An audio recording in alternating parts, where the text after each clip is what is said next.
The galaxy was still young when the mists of Dagobah began to rise.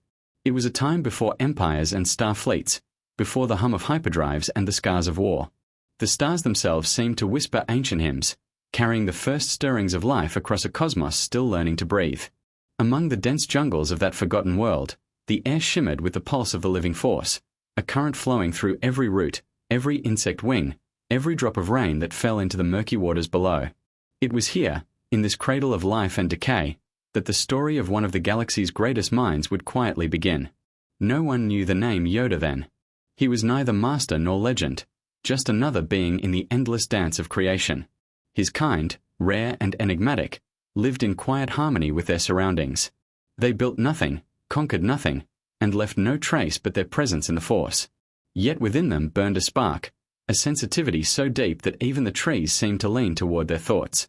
Yoda, small and unassuming, spent his earliest years listening to the rhythm of existence. The jungle was his teacher, the fog his scripture. From the way moss grew toward light, he learned patience. From the struggle of vines choking each other for space, he learned balance. Beyond Dagobah, the wider galaxy was taking its first halting steps toward order. The great civilizations of the core were being forged, Coruscant glittering as a rising beacon of progress, the Republic forming its first fragile networks of trust among distant worlds. But for every city of light, there was a frontier of shadow. Pirates, warlords, and wandering mystics roamed the stars, seeking dominion or understanding. In that chaotic dawn, the Force called to certain beings more loudly than others. Some heard it as a whisper, others as a roar. For Yoda, it was something subtler, an eternal presence he could feel but not yet name. There were nights when the storms rolled in, covering the swamp in thunder and flame. Yoda would watch the lightning flash across the canopy, illuminating the endless cycles of life and death below. He began to sense that all things were connected, every creature, every gust of wind, part of a great unseen tapestry. But understanding the Force was like holding mist in one's hands. The tighter he grasped, the more it slipped away. He would close his eyes and let go, surrendering to it. And in that surrender, something inside him awakened. Far beyond Dagobah, the first Jedi scholars were also awakening. On ancient worlds like H2 and Ossus, small circles of Force-sensitive seekers began to gather, trying to interpret the invisible energy that bound the galaxy together. They were philosophers more than warriors then, curious minds probing the mysteries of existence. The Jedi Order had not yet become the guardians of peace and justice. They were pilgrims, scattered across the stars, each seeking truth in their own way. Unbeknownst to Yoda, destiny was already weaving his path toward them. Time moved differently for his kind. While empires rose and fell elsewhere, centuries passed on Dagobah like slow breaths. The swamp remained unchanged, eternal in its chaos and beauty. And within that stillness, Yoda grew not just in body, but in awareness. He began to perceive echoes, faint impressions in the Force, like distant ripples caused by events light years away. Battles, births, deaths. The galaxy's heartbeat thrummed through him, urging him to leave the safety of his world. To witness.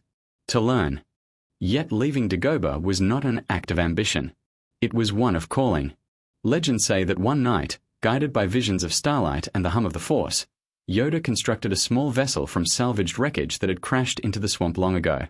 As dawn broke over the fog, he looked up at the sky and felt something vast looking back. The Force, it seemed, was not only within him, it was inviting him outward. He would answer that invitation, not knowing that his journey would stretch across 9 centuries and countless generations. As his ship ascended through the dense mist, Dagobah seemed to sigh, as if aware that one of its own was departing. For the first time, Yoda saw his world from above, the tangled jungles fading into a sea of clouds, then into the void of stars. There was fear in his heart, yes, but also wonder. The vastness of the galaxy stretched before him, and somewhere within it, the answers he sought waited like unlit stars. At that same moment, in the deeper reaches of the core, the Jedi were beginning to articulate what would become the foundation of their philosophy, that peace was not the absence of conflict, but the mastery of it within oneself. The words that would one day echo from Yoda's lips were already being written by those who came before. He would not invent wisdom, he would perfect it. Drifting among the stars, Yoda encountered silence unlike any he had known on Dagobah. It was not the silence of still life, but the silence between worlds, the quiet that separates purpose from destiny. The Force surrounded him here as well, yet it felt different, colder, more distant, as if testing his faith. Days blurred into nights, nights into endless light. Hunger gnawed at him, loneliness weighed heavy. But he clung to the rhythm he had learned as a child, the trust that every moment, no matter how uncertain, was part of something greater. And so began the first true trial of Yoda's life, not one of battle, but of endurance. Lost among the stars, guided only by instinct, he drifted toward fate. In the stillness, he realized that mastery of the Force was not about control. It was about harmony.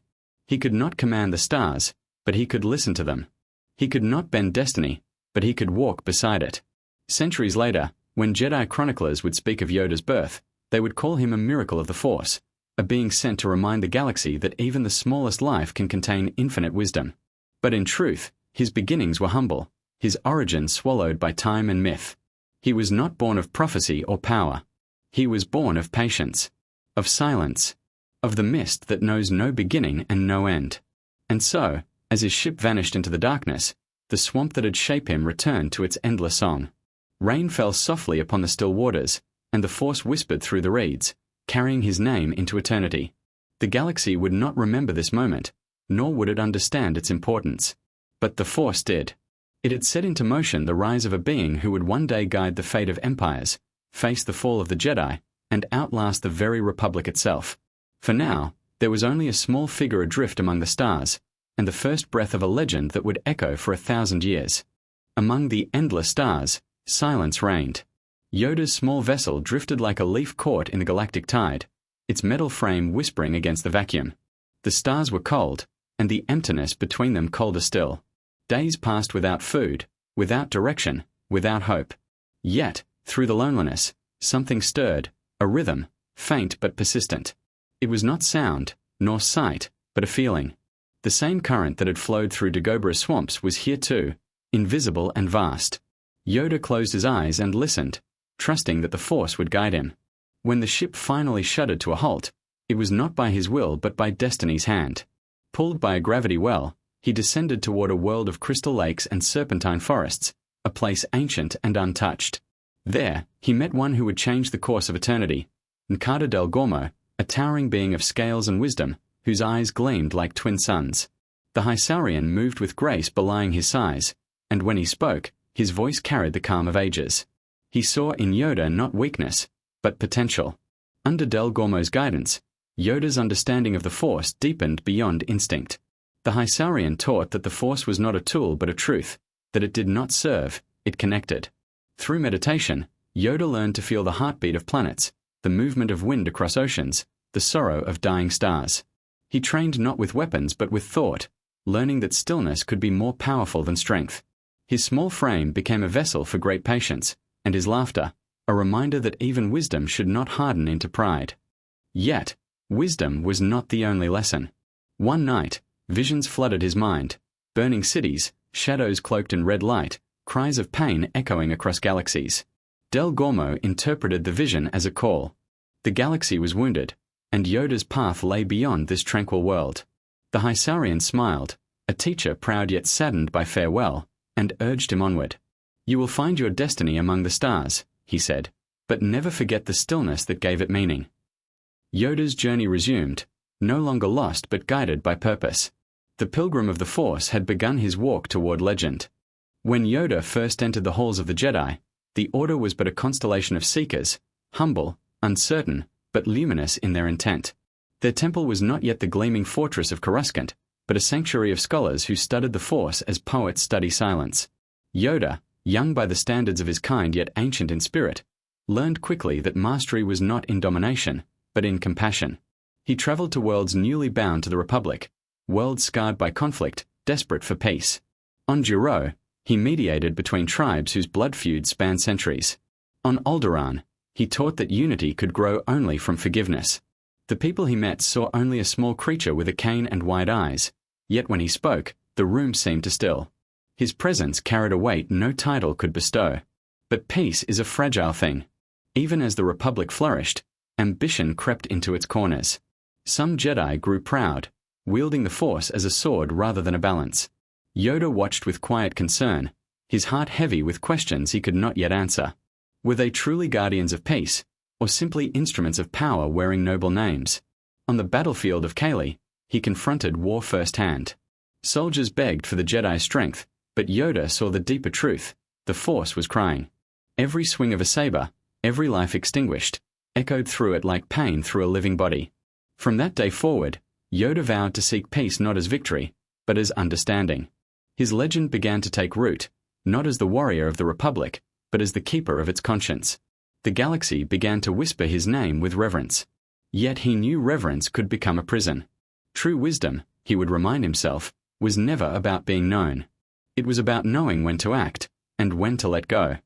Centuries passed, and time sculpted Yoda into the soul of the Jedi Order. The temple on Coruscant gleamed like a crown above the city of endless lights, and at its heart sat Yoda, small, quiet, eternal. Around him gathered masters from every corner of the galaxy, their debates echoing through marble halls. Yoda spoke rarely, but when he did, even silence seemed to listen. His words were simple, yet carried the gravity of truth refined by centuries. It was an age of golden peace. The Republic expanded without war, and the Jedi became symbols of balance and justice. Padawans trained under the twin suns of knowledge and discipline, learning to feel the Force as both current and compass. Yoda guided them not with command but with curiosity, asking questions that turned inward rather than outward. But beneath the serenity, subtle shadows moved. Politics entwined the Jedi with the Senate, binding their ideals to bureaucratic will. Senators praised the Order as protectors, but also expected obedience. The Jedi, once wanderers of wisdom, began to sit too comfortably within the palace of power. Yoda felt it, the slow drift from purpose, the creeping arrogance of certainty. He counseled restraint, humility, detachment. Yet even he could not halt the tides of history. When a young knight questioned the council's blindness to corruption, Yoda defended him, but his voice was outnumbered. The Republic was stable, the Senate content. Peace, they said, was proof enough of success. But Yoda knew that peace built on complacency was no peace at all. He meditated longer in those years, searching the Force for answers that would not come. The storm he once sensed was drawing closer, its whisper now a murmur. Still, he remained the Order's heart, a beacon of calm as the galaxy grew restless. And though few noticed, the light around the Council was beginning to flicker. The Republic reached its height, and with it, its corruption. The Senate floor glittered with silver and lies, and the Jedi, bound by duty, served a government that no longer served the people. Yoda watched the slow decay unfold like rot beneath marble. The ideals he had spent centuries nurturing were being bartered for political favor and convenience. Even among the Jedi, dissent festered. When the Naboo crisis erupted, it was more than a dispute over trade. It was the tremor that heralded collapse. Yoda sensed it in the Force, a disturbance that reached across systems like a cold wind. The re-emergence of the Sith, long thought extinguished, struck him deeply. He had lived through their last rise and fall. He knew too well what their return meant. Yet no proof could be found, only shadows and whispers. He met the child Anakin Skywalker during this time, a boy burning with light and fear, the Force surrounding him like a storm. The Council debated, uncertain whether to train him. Yoda felt the danger but also the possibility. The future is clouded, he murmured, sensing both salvation and destruction within the same soul. The Republic hailed peace when the conflict ended, but Yoda saw only the faint outline of doom. Darth Maul's fall was not victory, it was confirmation. The Sith were back. And with them, the ancient cycle of deception had begun again.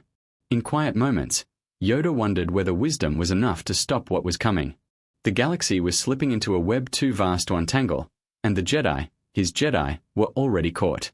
War. The word itself carried weight, heavy and bitter. For Yoda, it was the sound of prophecy fulfilled. The galaxy erupted in flames as the Clone Wars began, and the Jedi, sworn to peace, became generals. They led armies of soldiers bred for battle, men with identical faces, trained to obey. Each victory was swift, but hollow. For every world liberated, another burned. Yoda rode at the forefront of the war effort, his lightsaber a last resort, his command absolute yet burdened. He moved across planets like a reluctant god, guiding legions into the storm. The clones revered him, calling him general, but he looked at them and saw the tragedy of creation without freedom. Each one a life, each one a sacrifice already written into destiny. The Senate praised the Jedi's valor, but Yoda felt the trap tightening. The Force trembled with imbalance. Dooku, once his student, now a Sith Lord, spread the seeds of chaos, and Yoda faced the unbearable pain of knowing he had failed to guide one he loved. Each encounter with his fallen apprentice deepened his doubt, not in the Force, but in his own understanding of it. In rare quiet, Yoda meditated within his warship, listening to the echoes of death ripple through the Force. He saw visions of something deeper than battle, a shadow vast and cold, moving beneath the surface of the Republic itself. It was then he understood. This war was not conquest. It was orchestration. Someone unseen was playing both sides, turning the Jedi into instruments of their own demise. Still, Yoda fought on. Because he had to. Because if he did not, the darkness would consume everything faster. But deep down, he knew, every step toward victory was another toward ruin. The galaxy had grown weary of light. The war that was meant to end tyranny had instead become its architect. Armies marched beneath banners of justice, yet their purpose was hollow. In the heart of it all, Yoda felt the Force twist upon itself. Balance had been broken. The Chosen One, Anakin Skywalker, was meant to restore harmony, but instead, he stood on the edge of despair. Yoda watched from afar, sensing the slow corrosion of a soul once radiant. When the Clone Wars reached their final chapter, the mask of the Republic slipped away. Chancellor Palpatine revealed himself not as savior, but as the Sith Lord who had orchestrated everything, the invisible hand behind every victory, every loss. The Jedi were betrayed from within. Their armies turned against them in a heartbeat. Order 66. 3 digits that erased 1,000 years of peace. Yoda was meditating when the betrayal came. He felt it ripple through the Force, the screams of his students, the silence that followed. Each death struck him like lightning through his heart. Yet even in grief, his clarity remained. On Kashyyyk, among the towering Rosha trees, Yoda defended his allies, but he knew the war was lost. The Republic was gone. The Jedi were extinct.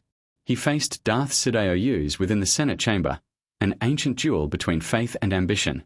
Lightsabers clashed amidst the ruins of democracy, their blades reflecting the fire of a dying age. Though Yoda fought with all the skill of centuries, he realized something that no strength could deny: the Sith had already won. Their triumph was not in power, but in patience. Yoda's order had become blind to the truth while the darkness had watched, waited, and adapted. Falling from the chamber into the underbelly of Coruscant, Yoda vanished into the shadows. He understood now that to fight on would be to serve the enemy's design. The Jedi had lost the war of the living, but perhaps they could still win the war of the spirit. Retreat was not defeat. It was preservation. In that surrender, Yoda became something greater than warrior or master. He became the keeper of memory, the last light in a galaxy now swallowed by night. Dagobah welcomed him back like an old friend. The mist rose around his landing craft, carrying the scent of earth and decay. It was as though the planet had been waiting for his return, its silence ready to cradle his sorrow. Here, there were no temples, no students, no armies, only the living Force in its purest form. Yoda built no house of stone or steel, only a humble hut carved from mud and vine. His days became rhythms of meditation and survival. He gathered food from the swamp, watched the stars through the fog, and listened to the voices of the Force. Yet, even in solitude, the ghosts of the past followed him.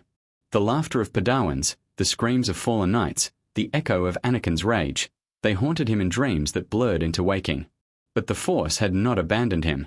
In the quiet of exile, a familiar voice returned, one that spoke not through sound, but through the stillness between thoughts.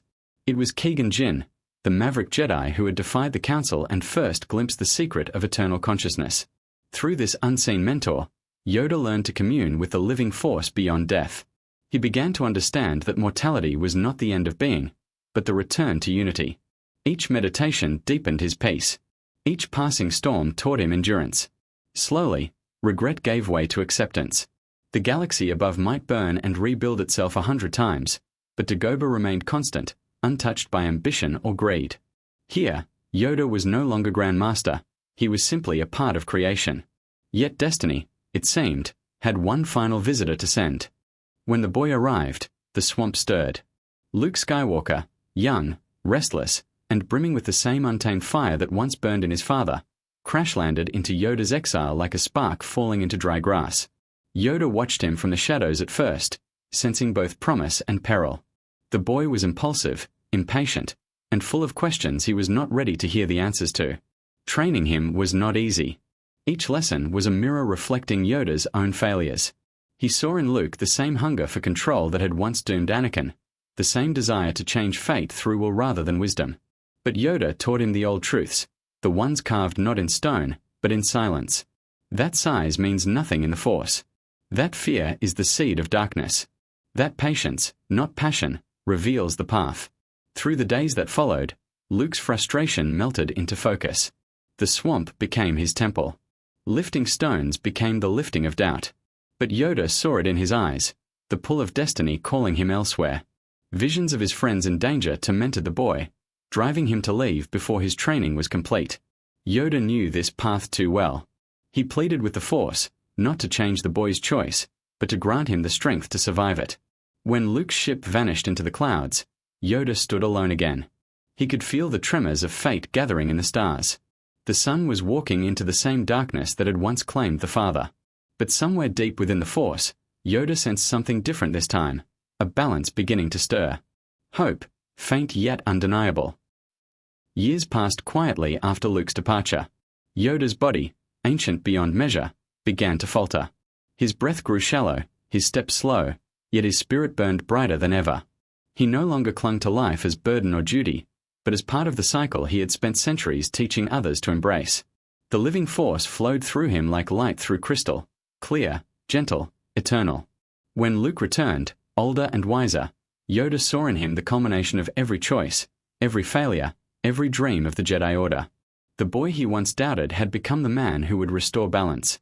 It was enough. As Yoda lay upon his simple bed of reeds, he felt the veil between worlds thinning. "There is another," he whispered, revealing Leia's hidden destiny. The legacy of hope would not rest on one soul alone. His eyes closed as peace settled upon him. He became weightless, luminous. His body faded, returning to the Force as light rather than shadow. Death did not claim him, it completed him. For those who would one day sense the Force, Yoda's presence would remain. Not as memory, but as truth. In his final moment, he transcended the boundaries of time and form. The Master became the Force itself. When Luke's ship vanished into the clouds, Yoda stood alone again. He could feel the tremors of fate gathering in the stars. The sun was walking into the same darkness that had once claimed the Father. But somewhere deep within the Force, Yoda sensed something different this time, a balance beginning to stir. Hope, faint yet undeniable. After Yoda's passing, the galaxy entered a new age. The Empire fell, the Sith were destroyed, and Luke Skywalker stood at the threshold of rebuilding what had been lost. Yet the echoes of the past lingered. The Jedi were not gone. They had merely changed shape. Their wisdom now lived in whispers, in stories told around campfires, in the quiet moments when one feels peace amidst chaos. Luke carried his Master's teachings across the stars, not as commandments, but as reminders. He built a new order, not perfect, not grand, but human. His students heard Yoda's voice through Luke's own, in patience, in humility, in the courage to face failure. And though darkness would rise again in new forms, the galaxy would never forget the truth Yoda had embodied, that light is not destroyed by shadow, it endures because of it. In distant worlds, children dreamed of a tiny sage who spoke in riddles and smiled like one who had seen eternity. The myth became memory, the memory became legend, and through legend, Yoda's spirit endured. The Force does not fade, it transforms. And so did he. When Luke's ship vanished into the clouds, Yoda stood alone again. He could feel the tremors of fate gathering in the stars. The sun was walking into the same darkness that had once claimed the Father. But somewhere deep within the Force, Yoda sensed something different this time, a balance beginning to stir. Hope, faint yet undeniable. Long after the names of heroes and tyrants were forgotten, the legend of Yoda remained. Not as a tale of war, but of balance. Not as a story of victory, but of peace. In every age that followed, those who reached beyond themselves into the mystery of the Force would feel him, a whisper in meditation, a guiding hand in despair. Across the galaxy, temples crumbled and were rebuilt. Empires rose and fell like tides. Yet Yoda's wisdom transcended time. Luminous beings are we, he had said, and in those words lay the truth of existence, that life is not bound by form, but by connection. Every generation that sought the light became a continuation of his lesson. In the eternal dialogue between light and dark, Yoda was neither victor nor victim. He was balance itself, a reminder that greatness is not born of strength, but of understanding. The Force still breathes through the stars, through the wind, through every creature that dares to hope. And in that breath, his presence lingers. Dagobah remains shrouded in mist, its swamps alive with unseen life. Somewhere within, a ripple passes through the waters as if the world remembers. For though centuries have passed, the spirit of the Master endures. Not as memory, not as myth, but as the living Force itself. And thus ends the story of Yoda, the smallest of beings, the greatest of souls, and the eternal voice of balance in a galaxy forever learning what it means to be whole. When Luke's ship vanished into the clouds, Yoda stood alone again. He could feel the tremors of fate gathering in the stars. The sun was walking into the same darkness that had once claimed the Father. But somewhere deep within the Force, Yoda sensed something different this time, a balance beginning to stir. Hope, faint yet undeniable,